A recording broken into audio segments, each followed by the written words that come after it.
ಎಲ್ರಿಗೂ ನಮಸ್ಕಾರ. ನಾನು Soumya. Welcome to my YouTube channel. I hope ಎಲ್ಲರೂ ಚೆನ್ನಾಗಿದ್ದೀರಾ ಅಂತ ನಾನು ಅಂದ್ಕೊಂಡಿದ್ದೀನಿ. ಇವಾಗೆಲ್ಲ ಸ್ಕೂಲಿಗೆ ರಜಾ, ಮಕ್ಕಳಿಗೂ ಕೂಡ ರಜಾ, ಸಮ್ಮರ್ ಹಾಲಿಡೇಸ್ ಸ್ಟಾರ್ಟ್ ಆಯಿತು.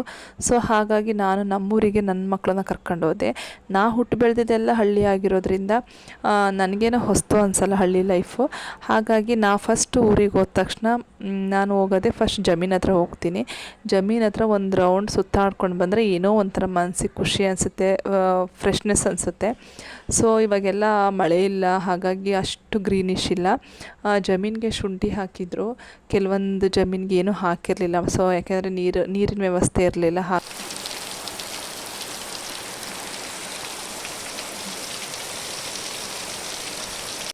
ನಾನು ಹೋದ ರಾತ್ರಿನೇ ಸಖತ್ ಮಳೆ, ಊರಿಗೆ ಜೋರು ಮಳೆ, ಒಂದು ಹದ ಭೂಮಿ ತಂಪಾಯಿತು ಅಂತ ಹೇಳ್ಬೋದು.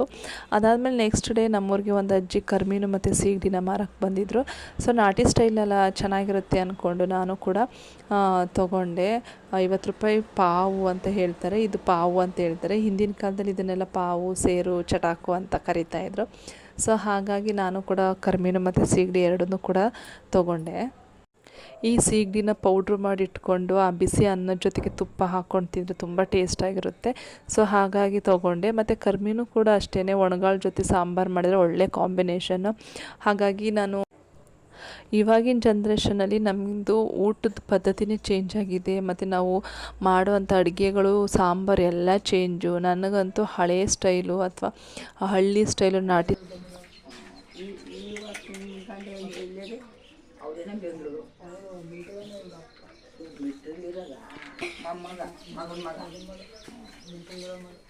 ಈಗ ಎಲ್ಲ ಕೂತ್ಕೋತಾರ ನೋಡೋಣ.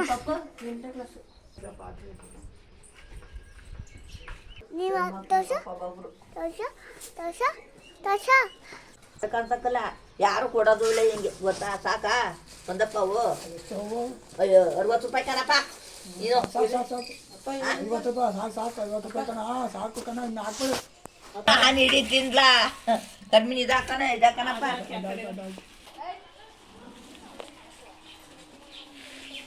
ಬಿಟ್ಕಣ ಇಲ್ಲಿ ಇಲ್ಲೋಟಣ 60 ಇದು 5. ಇಲ್ಲಿ ನಿಮ್ಗೆ ನೀನು ತಗೊಂಡೋಗಿ ಅವು ಅಲ್ಲಿಗೆ ಹೋಗೋದ ತಗೊಂಡೋಗಮ್ಮ, ಒಂದು ಇಸ್ಕೊಡ್ತೀವಿ.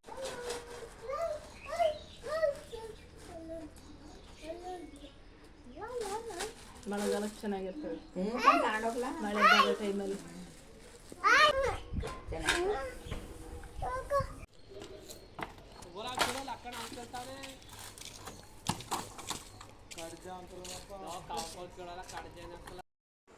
ನಾನು ಹುಟ್ಟಿ ಬೆಳೆದಂಥ ಮನೆ ಇದು. ಆ್ಯಕ್ಚುಲಿ ತುಂಬ ಹಳೆಯ ಕಾಲದ್ದು. ಹಾಗಾಗಿ ಮನೆ ಕನ್ಸ್ಟ್ರಕ್ಷನ್ ಮಾಡ್ತಾಯಿದ್ದಾರೆ, ಹೊಸ ಮನೆ ಕಟ್ತಾ ಇದ್ದಾರೆ. ಹಾಗಾಗಿ ಆ ಮನೆಯನ್ನೆಲ್ಲ ಬಿಚ್ತಾಯಿದ್ರು. ತುಂಬ ಬೇಜಾರಾಯಿತು. ಅದು ಒಂದು ನೆನಪಲ್ಲ, ನಾವು ಹುಟ್ಟಿ ಬೆಳೆದು ಆಡ್ದಂಥ ಮನೆ. ಸೊ ಅದು ಇಲ್ಲ ಅಂತ ಅಂದಾಗ ಬೇಜಾರಾಗುತ್ತೆ. ನಾವು ಎಷ್ಟೇ ಹೊಸ ಬಿಲ್ಡಿಂಗ್ ಕಟ್ಟಿದರೂ ಕೂಡ ಆ ಮನೇಲಿ ಸಿಗುವಂಥ ನೆಮ್ಮದಿ ಆಗಿರ್ಬೋದು, ಒಂದು ಮೆಮೊರಿ ಆಗಿರ್ಬೋದು, ಅದೊಂಥರ ಸ್ಪೆಷಲ್ ಅಂತ ಹೇಳ್ಬೋದು. ಅದಾದಮೇಲೆ ನಮ್ಮೂರ ಹತ್ರ ಒಂದು ದೊಡ್ಡ ಕಾಲುವೆ ಇದೆ. ಸೊ ನೀರೆಲ್ಲ ನಿಲ್ಲಿಸಿದ್ರು. ಮಕ್ಕಳು ಎಲ್ಲರೂ ರಜಕ್ಕೆ ಬಂದಿರೋದ್ರಿಂದ ಎಲ್ಲ ಮಕ್ಕಳು ಕೂಡ ಅಲ್ಲಿ ಹೋಗ್ಬಿಟ್ಟು ಸ್ವಿಮ್ಮಿಂಗ್ ಮಾಡ್ತಾಯಿದ್ರು. ಸ್ವಿಮ್ಮಿಂಗ್ ಮಾಡೋದ್ರ ಜೊತೆಗೆ ಫಿಶ್ ಎಲ್ಲ ಸಿಗುತ್ತೆ ಅಲ್ಲಿ. ಫಿಶ್ ಆಗಿರ್ಬೋದು, ಕ್ರ್ಯಾಬ್ ಎಲ್ಲ ಸಿಗುತ್ತೆ. ಮಕ್ಕಳು ಕೂಡ ಕೆಲವೊಂದು ಸ್ವಲ್ಪ ಸಿಂಪಲ್ಲಾಗಿ ತೊಗೊಂಡು ಬಂದಿದ್ರು. ಅದನ್ನು ಹೇಗೆ ಹಿಡಿದ್ರೋ ಗೊತ್ತಿಲ್ಲ. ಮೀನು ತೊಗೊಂಡು ಬಂದುಬಿಟ್ಟು ಅದನ್ನು ಫ್ರೈ ಮಾಡಿಕೊಡಿ ಅಂತ ತಂದುಕೊಟ್ರು. ನಾನು ಕೂಡ ಅದಕ್ಕೆ ಸಿಂಪಲ್ ಮಸಾಲೆ ಹಾಕ್ಬಿಟ್ಟು ಫಿಶ್ ಫ್ರೈ, ತವಾ ಫ್ರೈ ಮಾಡಿಕೊಟ್ಟೆ. ಟೇಸ್ಟ್ ಅಂತ ಸಕ್ಕತ್ತಾಗಿತ್ತು.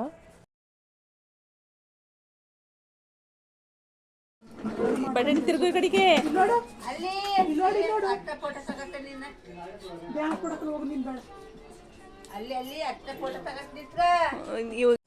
ನಾವು ಊರಿಗೆ ಹೋದರೆ ಆದಷ್ಟು ಜಮೀನ್ ಹತ್ರನೇ ಟೈಮ್ ಸ್ಪೆಂಡ್ ಮಾಡ್ತೀವಿ, ಮನೇಲಿರೋದು ಕಡಿಮೆ. ಹಾಗಾಗಿ ಊಟ ಎಲ್ಲ ಮುಗಿಸ್ಕೊಂಡು ನಾವು ಜಮೀನ್ ಹತ್ರ ಹೋದಾಗ ನಮಗೆಲ್ಲಿ ಪಿಕಾಕ್ ಕಾಣಿಸ್ತು. ಮುಂಚೆ ಎಲ್ಲ ಪಿಕಾಕ್ ನೋಡ್ಬೇಕಾದ್ರೆ ನಾವು ಝೂಗೆ ಹೋಗಬೇಕಿತ್ತು, ಬಟ್ ಇವಾಗ ಹಾಗಲ್ಲ. ಎಲ್ಲ ಹಳ್ಳಿ ಕಡೆ ಎಲ್ಲ ಜಮೀನಲ್ಲೂ ಕೂಡ ಪಿಕಾಕ್ ಕಾಣಿಸುತ್ತೆ. ಅದ್ರ ಜೊತೆಗೆ ನಮಗೆ ಒಂದು ಚಿಕ್ಕ ರ್ಯಾಬಿಟ್ ಸಿಕ್ತು, ಮೊಲದ ಮರಿ ಸಿಕ್ತು. ನಾವು ಅಷ್ಟೇ ಹಿಡ್ಕೊಂಡ್ವಿ. ಅದಾದಮೇಲೆ ಅದನ್ನ ಅಲ್ಲೇ ಬಿಟ್ಬಿಟ್ವಿ, ಮನೆಗೆ ಏನು ತರಲಿಲ್ಲ ನಾವು. ಹಾಗೆ ಬರ್ಬೇಕಾದ್ರೆ ರೋಡ್ ಸೈಡ್ ಇದೊಂದು ಕಾಚಿಕಳ್ಳಿ ಅಂತ ನಮ್ಮ ಕಡೆ ಕರೀತಾರೆ. ಇದರಲ್ಲಿ ತುಂಬ ಮೆಮೊರಿ ಇದೆ. ನಾವೆಲ್ಲ ಚಿಕ್ಕವರಿದ್ದಾಗ ಇದರಿಂದವ ನಾವು ಜ್ಯುವೆಲರಿ ಮಾಡಿ ಹಾಕ್ಕೊತಾ ಇದ್ವಿ, ಕೈಗೆ ವಾಚು, ಕಿವಿಗೆ ಓಲೆ ಮಾಡಿ ಹಾಕ್ಕೊತಾ ಇದ್ವಿ. ಮತ್ತು ಅದರಲ್ಲಿ ಕಾಯಿ ಬರುತ್ತೆ, ಆ ಕಾಯಿನ ತೊಗೊಂಡು ಚಕ್ರ ಥರ ಮಾಡಿಕೊಂಡು ಉಳ್ಸಾಡ್ತಾ ಇದ್ವಿ. ಆಮೇಲೆ ಅದರಿಂದ ಬರುವಂಥ ಲಿಕ್ವಿಡ್ ಇದೆ, ಆ ಲಿಕ್ವಿಡಲ್ಲಿ ಊದಿದ್ರೆ ಬಬಲ್ ಥರ ಬರ್ತಾಯಿತ್ತು. ಇವಾಗೆಲ್ಲ ಆರ್ಟಿಫಿಷಿಯಲ್ ಬಬಲ್ ಬರುತ್ತೆ, ಬಟ್ ಇದೆಲ್ಲ ನ್ಯಾಚುರಲ್ ಬಬಲ್ಲು. ಸೊ ಇದನ್ನೆಲ್ಲ ನಾವು ಆಡಿದ್ದೀವಿ, ಅದನ್ನು ನಾವು ನಮ್ಮ ಮಕ್ಳಿಗೆ ತೋರಿಸ್ಕೊಡ್ತಾ ಇದ್ವಿ. ಮಕ್ಕಳು ಕೂಡ ತುಂಬ ಎಂಜಾಯ್ ಮಾಡ್ತಾಯಿದ್ರು.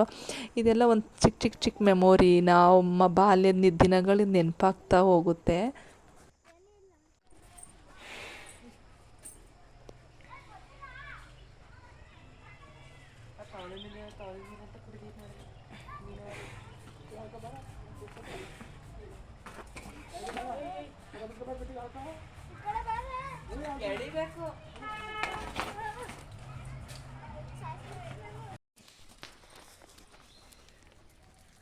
ಇವಾಗ ಹಲಸಿನಣ್ಣೆಲ್ಲ ತಿಂದಾದ್ಮೇಲೆ ಹಲಸಿನ ಬೀಜವನ್ನು ಎಸ್ದು ಬಿಡ್ತೀವಿ. ಕೆಲವರು ಸಾಂಬಾರು ಮಾಡ್ತಾರೆ, ಕೆಲವರು ಹಾಗೆ ಉಪ್ಪು ಹಾಕ್ಬಿಟ್ಟು ಬೇಯಿಸ್ಬಿಟ್ಟು ತಿಂತಾರೆ. ಬಟ್ ನನಗೆ ಸ್ಪೆಷಲಿ ಈ ಥರ ಬೆಂಕಿಲಿ ಸುಟ್ಬಿಟ್ಟು ತಿನ್ನೋದು ಅಂದರೆ ತುಂಬ ಇಷ್ಟ. ನಾನು ಅದನ್ನು ನನ್ನ ಮಗನಿಗೆ ಹೇಳ್ತಾ ಇದ್ದೆ. ನಾರ್ಮಲಿ ನಾನು ಊರ ಕಡೆಗೆ ಹೋದಾಗ ಕೆಂಡದ್ದು ಸಿಗುತ್ತಲ್ವ, ಹಾಗಾಗಿ ನಾನು ಇದು ಹಲಸಿನ ಬೀಜನ ಸುಟ್ಬಿಟ್ಟು ಯಾವಾಗಲೂ ತಿಂತೀನಿ. ನನ್ನ ಮಗನಿಗೂ ತೋರಿಸ್ದೆ, ಅವನಿಗೂ ಸುಟ್ಬಿಟ್ಟು ಕೊಟ್ಟಾಗ ಅದು ಅವನು ಟೇಸ್ಟ್ ಮಾಡಿಬಿಟ್ಟು ಇಷ್ಟಪಟ್ಟು ತಿಂದ. ಸೊ ಇದೆಲ್ಲ ನಮ್ಮ ಬಾಲ್ಯದ ಒಂದು ಪಾರ್ಟ್ ಇದು. ಅಷ್ಟಕ್ಕ ತಂಗಿ ಬಾಯ್ಗಾಯ್ಕ ಹೇಗಿದೆ?